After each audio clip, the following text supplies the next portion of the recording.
เจริญพรสาธุชนญาติโยมทุกท่านชาวพุทธมีหลักใจที่เป็นเสมือนสิ่งยึดเหนี่ยวตั้งแต่สมัยครั้งพุทธกาลก็คือพระรัตนตรัยคือแก้วอันประเสริฐ3 ดวง 1. พุทธรัตนะแก้วคือพระพุทธเจ้า 2. ธรรมรัตนะแก้วอันประเสริฐคือพระธรรม 3. สังฆรัตนะแก้วอันประเสริฐคือพระอริยสงฆ์ตั้งแต่พระโสดาบันจนถึงพระอรหันต์อันนี้เรียกว่าพระรัตนตรัยเป็นเสมือนหลักใจ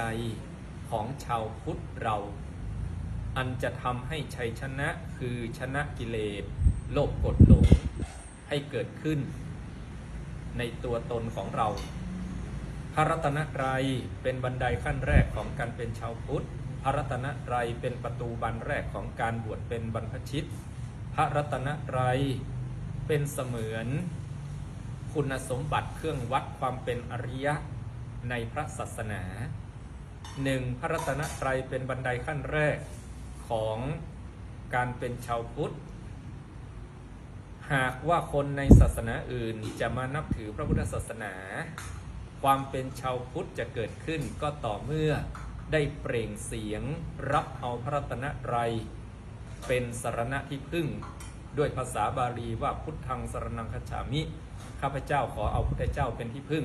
ธัมมังสรณังคัจฉามิข้าพเจ้าขอเอาพระธรรมเป็นที่พึ่งและสังฆังสรณังคัจฉามิข้าพเจ้าขอเอาพระสงฆ์เป็นสรณะที่พึ่งทุติยัมปิแม้ครั้งที่2ตติยัมปิแม้หนที่3ความเป็นชาวพุทธจึงจะเกิดขึ้น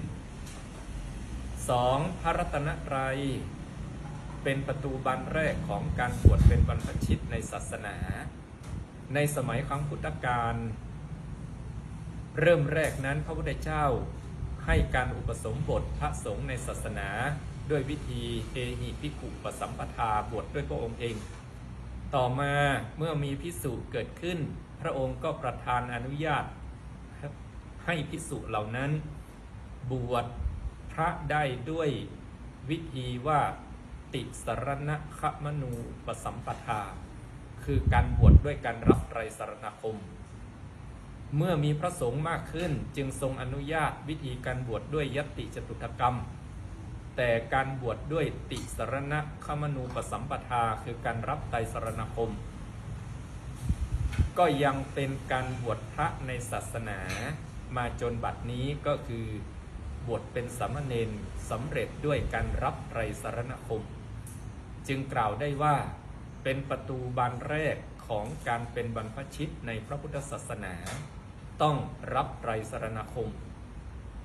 ประการที่ 3. พระรัตนตรัยเป็นคุณสมบัติของพระอริยบุคคลการจะเป็นพระอริยบุคคลในพระพุทธศาสนานั้นพระโสดาบันต้องละสังโยชน์3ประการคือสักกายทิฏฐิวิจิกิจฉาและศีลพัตตปรมาสส์สักกายทิฏฐิก็คือไม่ยึดมั่นถือมั่นในตัวตนวิจิกิจฉาคือการไม่ลังเลสงสัยในพระรัตนตรัยเป็นคุณสมบัติของพระอริยะต้องเชื่อมั่นในพระรัตนตรัยไม่สงสัยว่าพระพุทธพระธรรมพระสงฆ์มีจริงไหมเป็นอย่างไรนี่คือคุณสมบัติที่สำคัญส่วนประการที่ 3ก็คือศีลพัตตปรมาสส์ไม่ยึดมั่นถือมั่นในศีลในพจน์ว่าเราดีเด่นกว่าคนอื่นเป็นต้นเพราะฉะนั้น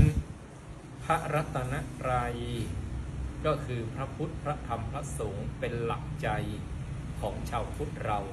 เป็นประตูบานแรกของการที่จะมาเป็นชาวพุทธเป็นบันไดขั้นแรกของการที่บวชในพระศาสนาและเป็นคุณสมบัติของการเป็นพระอริยบุคคลขอพระรัตนตรัยจงเป็นหลักใจของเราท่านทั้งหลายให้มีชัยชนะต่อกิเลสตัณหาคือโลภโกรธหลงมีความสุขความเจริญด้วยกันทุกคนทุกท่านเทอญ